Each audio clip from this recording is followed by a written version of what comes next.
you've been chasing cops so long you forgot how to be one. We needed that time in order to do a thorough investigation. You were dragging ass. Why didn't you pick up Kepler right away? Because he never raped any of his victims, so we had no DNA. We didn't want him lawyering up before we had enough evidence to charge him. What more evidence do you need?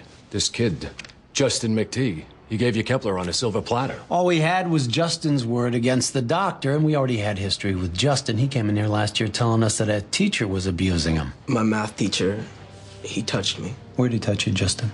You know, my junk. Can you tell us how it happened?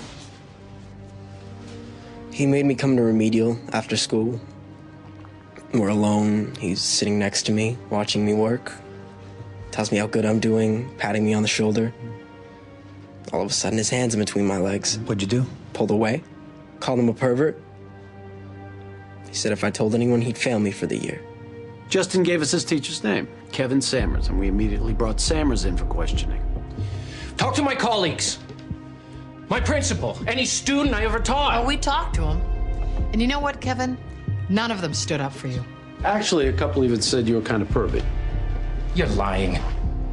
I swear on my life I never laid a hand on any child. Okay, so where's your alibi? How can I give you one if you won't tell me who says I did this? Why didn't you tell him? You forget Interrogation 101, Lieutenant? Hold back the details and let the suspect blurt them out? Then you got him. How long did you interrogate Sammers? 18 hours. Do you ever cop to the abuse? Nope. But when we finally told him the name of his accuser, he proved that when Justin told us it couldn't have happened. What is this? That's Mr. Sammers getting cash at exactly the time that you say he abused you. The exact same day that he busted you for smoking weed outside at lunchtime. He's lying. No, Justin. You are. So nobody would believe Mr. Sammers when he reported you. I was scared.